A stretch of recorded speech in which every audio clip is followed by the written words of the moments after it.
At yun na nga mga boss, share ko lang habang ako'y nabiyahe at ako'y ginutom, may natagpuan ako rito na kakaibang siomay. Ay grabe naman kasi mga boss, mura, malaki at masarap ang Siomay Company. O diba, bongga. O ayan o, the largest siomay in Pasita, San Pedro. Dito lang yan matatagpuan sa may Pasita Complex yan. Kung alam nyo yung Tricia's Bar, yung katapat lang siya mismo nun. O yan, ito yung kanyang menu, diba? Super affordable. May chicken siomay, pork siomay, quail egg siomay, shark fin siomay, Japanese na paborito ko at paborito ng misis ko, at mushroom siomay. O diba nakita nyo?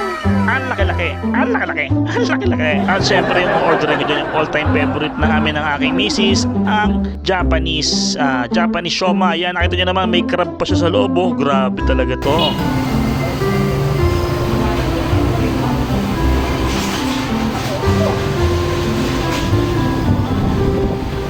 Para mas masaya ang siomay, syempre lalagyan niya ng fried garlic. Dapat marami para mas happy, mas masaya, mas masarap.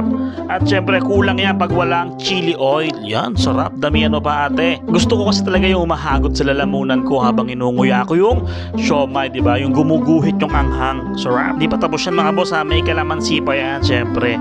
Kalamansi at toyo. Parang aking misis, malakas ang toyo.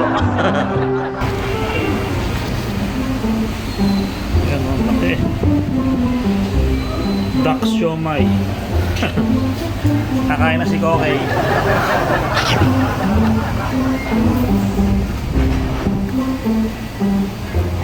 Bakit? Sarap na ito mga boss.